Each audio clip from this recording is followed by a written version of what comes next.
Hello everyone. The next question I have received is from a data privacy professional, and he's asking, what is the difference between anonymization and pseudonymization? So the difference between anonymization and pseudonymization is temporary versus permanent. So anonymization is basically disassociating the transactions from the personal data. Find anything which has which is of personal in nature.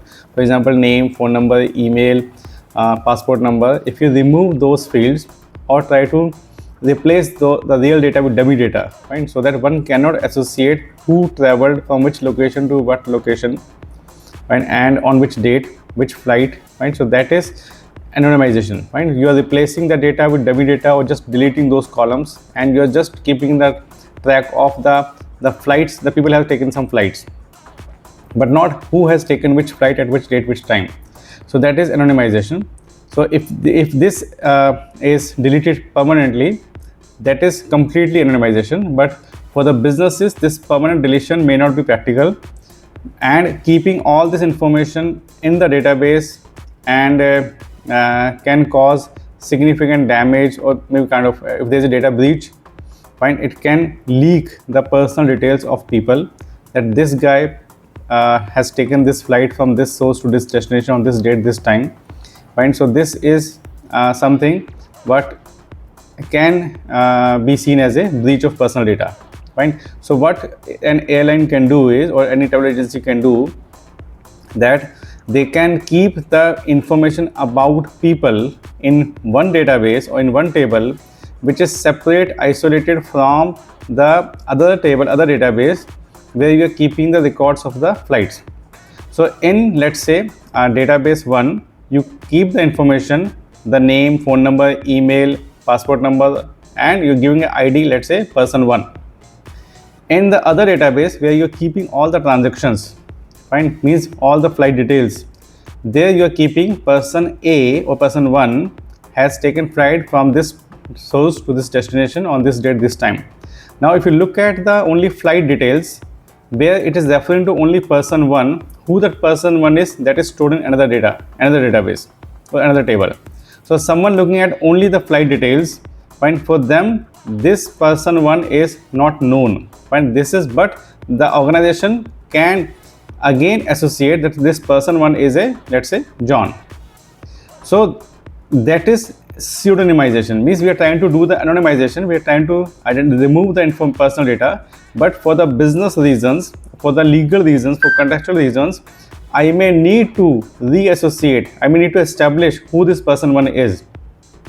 But keeping it at one place adds significant risk, but keeping it in two different places, to different systems, to different databases, fine, can prevent for example, this database 1, which is having the personal data that you keep within the organization, means do not expose over the internet, while the transactions and the details, fine, that that tells which flights have been taken by this person 1, 2, 3, fine, that you can probably may need to share with your partners, or maybe with your partner, or maybe for any other reason, right? So that means that will require access to the from the internet, or from the maybe to sharing with the external parties.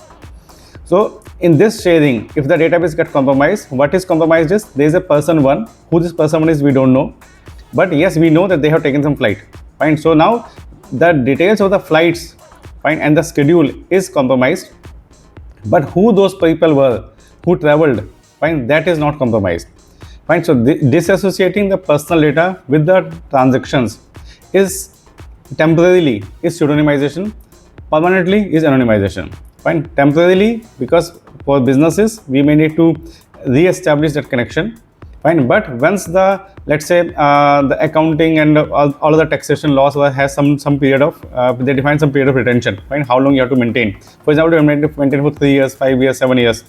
So maybe after 7 years, if you still want to keep that data of the transactions, fine, maybe for your analytic purpose or any other purpose, but you can delete that data of who these people were, fine. So that is, if you are deleting it permanently, that's anonymization. But if you are disassociating it temporarily, that is pseudonymization. Pseudo means false. So we are trying to anonymize it, but falsely, because it's not true anonymization, because you can still re-establish the connection.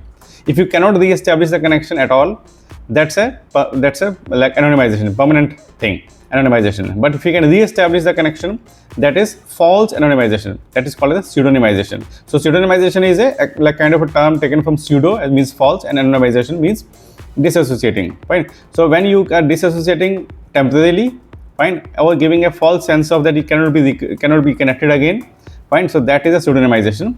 But pseudonymization is a very valid technique to disassociate personal data from the transactions, so that the transactions can be shared or can be seen by many people without compromising the privacy of individuals.